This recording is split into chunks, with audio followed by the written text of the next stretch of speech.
grow or make, but there's a capital market for the things that they can't. Right. And we begin a kind of almost exchange barter economy for something. So if we change sector and we look at clothing, we look at the amount of clothing that we import. So much of it comes from a long, long way away. And I'm not begrudging anybody in China or Sri Lanka or Taiwan a job at all.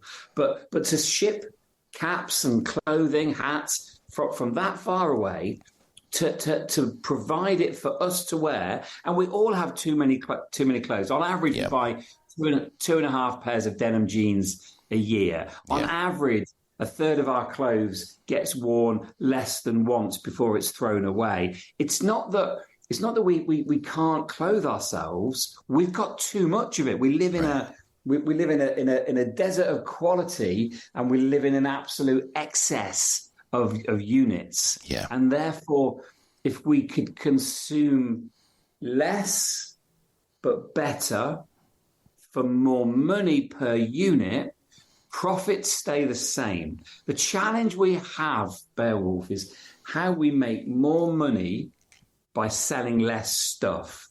And I would add the human dimension to that. When shopping has become a form of antidepressant and consumption has become a form of mood management, how can we spread more joy by owning less stuff but paying more for it? And how can that money stay in your case, in America, and with a greater level of profit on each spend? This is the nirvana that I seek. Yeah, I think that makes sense. It not only just buying fewer things and buying and selling fewer things, but having fewer categories of things that are sold for a profit, I think is part of what you're trying to get across, if I'm understanding it correctly. In other words, the things, having basics on a certain level, food, housing, medical care. Let's not have these, for so many other reasons, I think this should be the case. Let's not have these be areas that are milked for profit. Let's have these things be the baseline for people, and by doing that, especially when you're talking about food and housing, you have far less impact on the environment. You're burning far fewer fossil fuels. You're causing far less pollution, and then have capitalism, have business focus on industries where, okay, if you didn't have you want it. You want to add it to your life, you can make a profit by selling it, but if you didn't have it, it's not going to be catastrophic for you. And so people's lives are brought to a new level. Everybody has the basics, but you can still sell things. You can still make a profit, and you can still go above the baseline in order, if you are, clever and work hard. But at least everybody has a baseline where they can get by, where they're fed, clothed, and housed, and then capitalism goes from that point. Takes it, beyond there, but nobody is left out, and the system that we have is left out, and it's leaving out our planet because all of those things are so extractive and so impactful on our planet that it's not sustainable. We can't continue it. We can't keep going in that direction. And as I think of the word extractive, I think to myself, okay, well, there are things like, let's say cell phones that we need rare earth minerals from, and it's not a clean process, and this is not necessarily something that everybody has to have to get by. Although, kind of the way it's structured now, given the fact that you can't talk to a human being over a regular phone anymore. Maybe that's becoming that way to a certain extent. But what are the other methods? And I look to examples like there are in Scandinavian countries. I think Volvo at this point,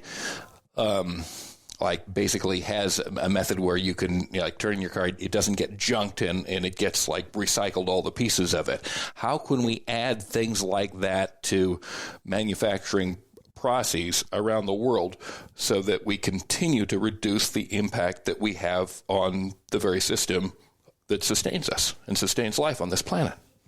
It's a great question, and I'll explain how in a second. But I want just one overriding principle. Sure. In doing this, in so doing, there is opportunity for economic growth.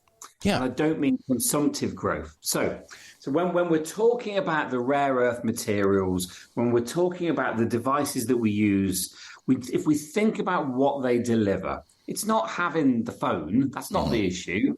It's having the connection. Right. It's having the love between me and my wife, me and my kids. It's having the connection between me as a business owner and my clients. It's having the connection between friends. It's the connection that sparks and fizzes with joy. Right. Never the phone. Right, which is the basis of, pretty much all social media at this point.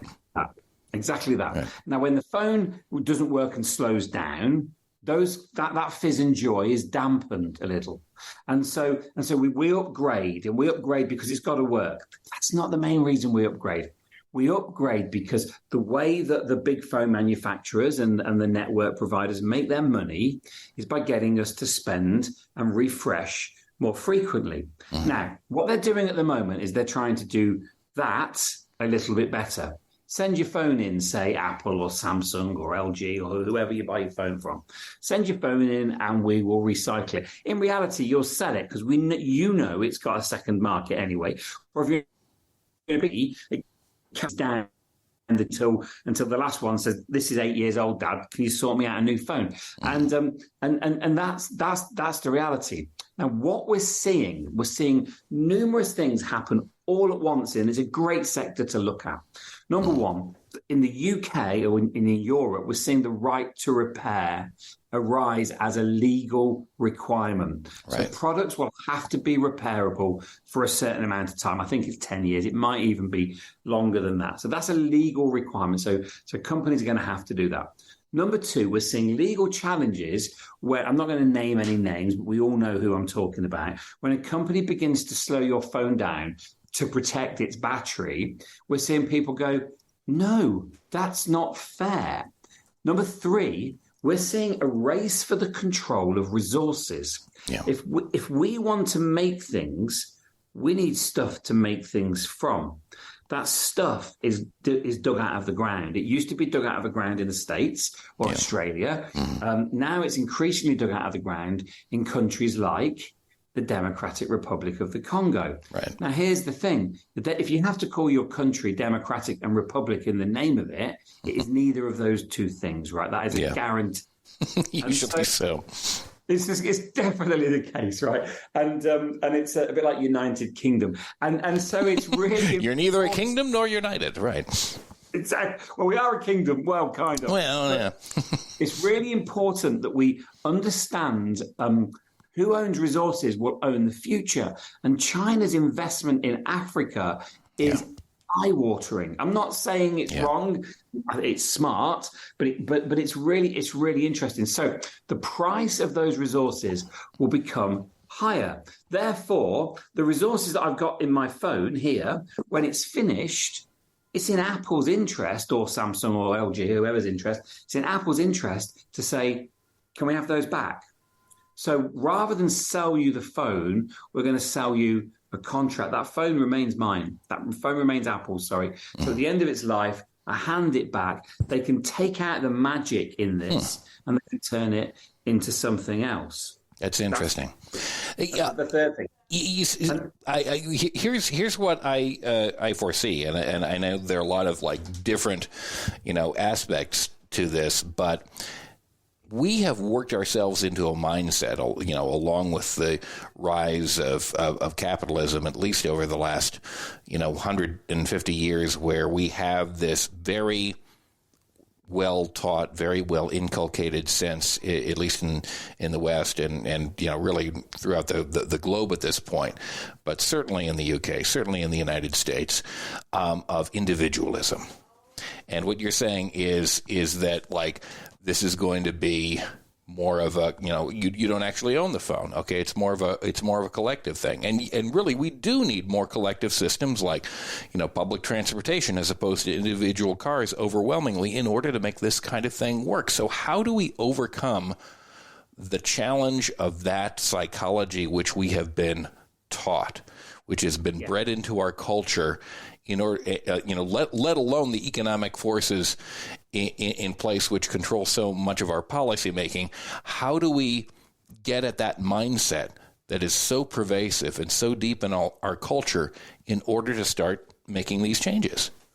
It's a massive issue. What we're doing is we're dismantling a post-war economic model. Yeah. What we're doing is we're taking Fordism, this mass production, which needed, to have mass production, you need mass consumption. Mm-hmm. You have to have it. Yeah. And the easiest way to get out of the economic doldrums of a war is by stimulating an economy, because you've got loads of raw material, there's loads of holes in the ground to put stuff in afterwards, and there's a growing population, and we can kind of generate our own economic development.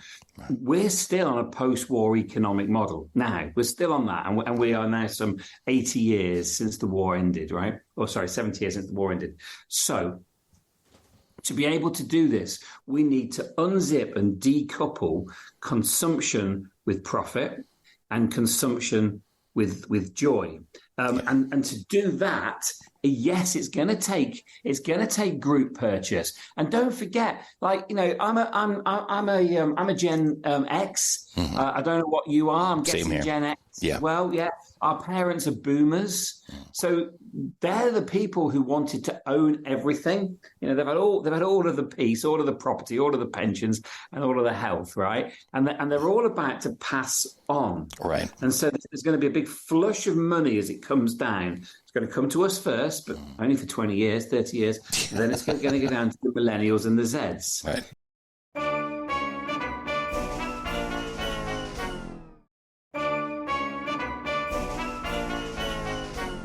Now, the millennials and the Zeds feel very differently about ownership. So the economic models that will satisfy the population are about to be changed by the population. So the resistance won't break in one. It's going to very slowly shift, and we already see it. We already see it. If you look at General Motors, so General Motors, they make cars, they make decent vehicles. They're messing around with making electric vehicles. They're investing massively in hydrogen. Their single biggest investment, I think, the year before last, was in car sharing. What are the social barriers to me opening my door and saying, "Hey, Beowulf, don't buy a car, share mine. Sometimes you're in it with me, and sometimes here's my key. You're in it on your own." So they're trying to understand these barriers now. And if General Motors are doing this, you can bet your bottom dollar all the other car manufacturers are doing this. So It's already happening. We just can't. We talk about Airbnb and Uber, but it's happening everywhere. It's happening all across the industry. And we're going to see more and more of it because you can make more money this way. Right. You can make more money by leasing and sharing because you're only putting one set of resources in to have 2 or 3 incomes out. This is the most amazing stimulus for enterprise. Business has created all of the world's problems, but I genuinely believe it's the only thing that can fix them. So if we place this at the heart of our innovation programs, and we place social progression as well, I'm all in on that, then all of a sudden we can maybe see the benefits of business. When you look at the word company and you look at where it comes from, it means to share bread with someone. It comes from the French. Mm-hmm. And so to share bread and break bread. You got to be careful with that because when you're talking about the French, you're sharing pain as opposed to bread. Well, that's true, right? There's all kinds of what's the word? There's all kinds of nuance that each individual nation brings. But the way that I see this is I see this change is inevitable. And people will hold on to the old way. And there is nothing more dangerous than a dying lion. Yeah. I appreciate that. But we are beginning to see significant shifts in behavior ownership and in consumption models they're not just going to. They're not. This is not an incremental increase. Yeah. This will be a logarithmic increase. Yeah. And those that don't, they'll be out of business.